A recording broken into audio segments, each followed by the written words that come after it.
नमस्कार। साहित्य तक के बुक कैफे के एक दिन एक किताब में मैं जयप्रकाश पांडे आपका स्वागत करता हूं और आज मैं मीर जाफर एवं अन्य नाटक साहित्य अकादमी पुरस्कार से पुरस्कृत यह बांग्ला कृति का हिंदी अनुवाद है। व्रात्य बसु इसके लेखक हैं। व्रात्य बसु को 2021 में ही साहित्य अकादमी पुरस्कार मिला है। 25 सितंबर 1969 को कोलकाता में उनका जन्म हुआ। अध्यापक, नाट्य निर्देशक, अभिनेता, फिल्म निर्देशक, नाटककार, उपन्यासकार, कवि, निबंधकार, अनुवादक, गीतकार और संपादक के रूप में उनकी अपनी ख्याति है। वे व्रात्यजन नाट्य आंदोलन को भी चलाते हैं। इसके अलावा उनके द्वारा जो निर्देशित फिल्में रही हैं उनमें रास्ता, तीस्ता, तारा, डिक्शनरी और हुब्बा नाम की एक फिल्म आने वाली है। एबीपी आनंद के सेरा बंगाली सम्मान, बंगाली नाटक के क्षेत्र में मिलने वाले सर्वश्रेष्ठ सम्मान दीनबंधु मित्र, गजेंद्र कुमार मित्र, सुमन नाथ घोष सम्मान से सम्मानित हैं। इसके अलावा डिक्शनरी फिल्म के लिए उन्हें गौतम बुद्ध सम्मान भी मिल चुका है। पश्चिम बंगाल सरकार में मंत्री के रूप में भी हैं, लेकिन मंत्री बनने से पहले उनकी ख्याति बतौर लेखक, बतौर नाटककार बहुत ही प्रतिष्ठित है बांग्ला समाज में। उनके बारे में ये कहा जाता है कि वो अपने आप में नाटकों की एक पाठशाला हैं।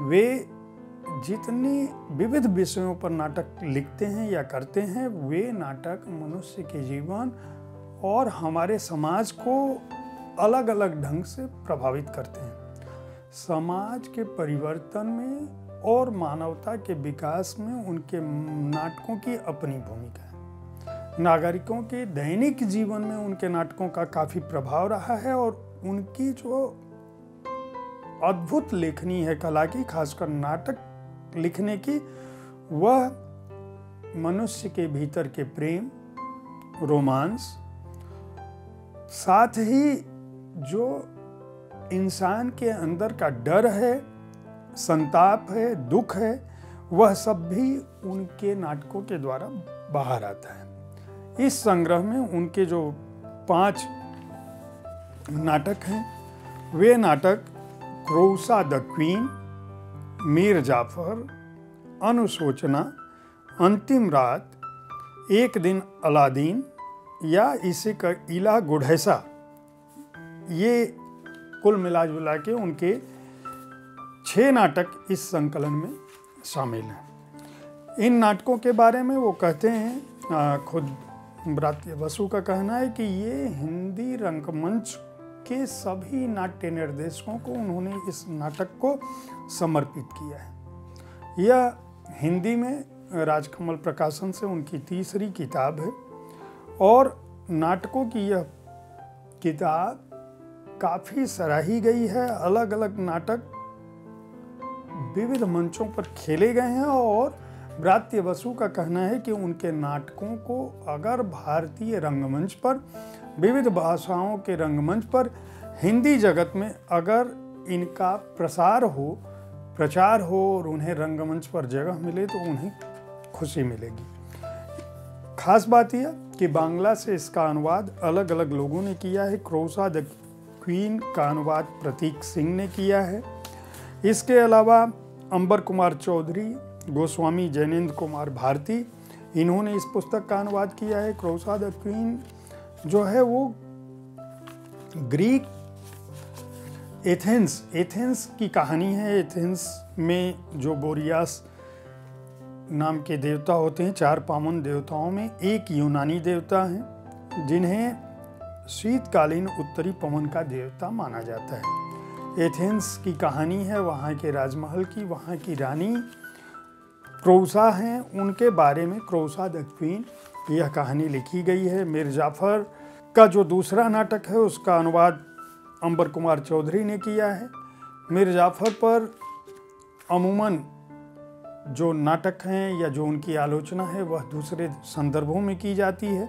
यह नाटक मीर जाफर के एक अलग स्वरूप को रखता है सामने, लिख उनके पाठकों के सामने। इसके अलावा अनुशोचना जो है वह कुशीनगर का जो भिक्षु संघ है और समुद्रदत्त, देवदत्त, रेवत, सुभद्र इस तरह के पात्रों से बना हुआ नाटक है। सारीपुत्र और मौदगल्यायन के बहाने वे बुद्ध देव के समय के और बौद्ध परंपरा के संघ के वातावरण को सामने रखते हैं। अंतिम रात इसका अनुवाद गोस्वामी जैनेन्द्र कुमार भारती ने किया है। इसके पात्र मोहम्मद अली जिन्ना, फातिमा जिन्ना और दीना वाडिया हैं। इनके बीच के संबंध किस तरह से थे उस पर यह नाटक लिखा गया है। ब्रात्य बसु के नाटक ये बता रहे हैं कि वे भारतीय समाज या पूरी दुनिया के समाज में जिस तरह से आलोचना के पात्र बनाए गए हैं, जिन पात्रों को, उनके भीतर, उनके बीच किस तरह से प्रेम था, उनके जीवन में किस तरह का द्वंद्व था, उनके जीवन में किस तरह से नई बातें थी, उनको वे अपने नाटकों के सामने रूप साथ सामने लाते हैं और बाकायदा संदर्भ ग्रंथों का जिक्र करते हैं। जैसे जिन्ना वाले नाटक में शैलेश कुमार बंदोपाध्याय का नाटक है जिन्ना, पाकिस्तान, सहायक ग्रंथ के रूप में इसको उन्होंने लिया है। दीप शंकर मुखोपाध्याय, हेक्टर बलिथो, मतलब बाकायदा शोध ग्रंथ के आधार पर उन्होंने अपने नाटक लिखे हैं। एक दिन अलादीन, ये इसका अनुवाद प्रतीक सिंह ने किया है। यह जो है भारतीय समाज में स्वतंत्रता के बाद का जो समाज है वह किस रूप में अपनी उम्मीदों को लेकर आगे बढ़ रहा है और किस तरह उसे वर्तमान दौर में संघर्षों का सामना करना पड़ रहा है, उसकी बात की गई है। इलाह गुढ़ैसा नाटक का अनुवाद अंबर कुमार चौधरी ने किया है। ब्रात्य बसु इसके बारे में लिखते हैं कि कूच बिहार के राजा वीर नारायण की कथा के बारे में सबसे पहले उन्हें श्री दिनेश चंद्र सेन महाशय द्वारा लिखित पुस्तक बृहदबंग से पता चला था। उसके बाद वो कूच बिहार के राजा हरेंद्र नारायण के प्रधानमंत्री कालीचंद्र लाहिड़ी के निर्देश पर लिखी हुई पुस्तक से भी उन्होंने जानकारी जुटाई। कूच बिहार का इतिहास नामक पुस्तक से भी उन्होंने मदद ली और उससे उन्होंने इलाह गुढ़ैसा का यह कथानक नाटक रचा है।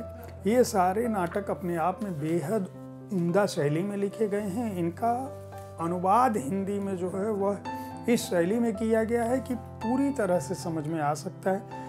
रंगमंच पर इन नाटकों को खेला जा सकता है और ये नाटक निश्चित रूप से जिस उद्देश्य से लिखे गए हैं वे अपने नायकों के साथ न्याय करते हैं, अपने पात्रों के साथ न्याय करते हैं और उस समाज का संदर्भ हमारे सामने प्रस्तुत करते हैं जिस समाज को, जिन नायकों को लिखा है ब्रात्य बसु ने इस पुस्तक में। मीर जाफर एवं अन्य नाटक पुस्तक के प्रकाशक हैं राजकमल प्रकाशन। हार्ड बाउंड संस्करण का मूल्य है 695 रुपये और पृष्ठ संख्या है 280। 5 नाटकों के लिए यह कोई बहुत कीमत नहीं है। मीर जाफर एवं अन्य नाटक पुस्तक को खरीद कर पढ़ा जा सकता है। अगर आप नाटकों के प्रेमी हैं, अगर आप रंगमंच के प्रेमी हैं, अगर आप नाटक करना चाहते हैं, अगर आप नाटक लिखना चाहते हैं, अगर आप फिल्में बनाना चाहते हैं, फिल्में लिखना चाहते हैं, तो भी इस पुस्तक से आपको मदद मिलेगी कि ऐतिहासिक पात्र हों या समकालीन पात्र हों या यूनानी पात्र हों, उन पर किस तरह से रचनाएं सृजित की जा सकती हैं। ब्रात्य बसु को इस बात के लिए बधाई दी जानी चाहिए और उनके अनुवादकों को भी इस बात के लिए बधाई दी जानी चाहिए, प्रतीक सिंह, अंबर कुमार चौधरी और गोस्वामी जैनेन्द्र कुमार भारती को, कि उन्होंने हिंदी साहित्य को एक बेहतरीन नाट्य संकलन से समृद्ध किया है। उम्मीद है साहित्य तक का यह एपिसोड आपको पसंद आया होगा। इस कार्यक्रम में आप किस तरह की पुस्तकों की चर्चा चाहते हैं, इनके बारे में अपनी राय से हमें ज़रूर अवगत कराएं। हमारी कोशिश होती है कि विविध विधाओं की पुस्तकों के साथ आपके पास पहुँचें ताकि आपको अच्छी पुस्तकों के चयन में आसानी हो। कल ठीक इसी समय ऐसी ही किसी एक पुस्तक के साथ मैं फिर आपसे मिलूँगा। तब तक देखते रहें साहित्य तक। धन्यवाद।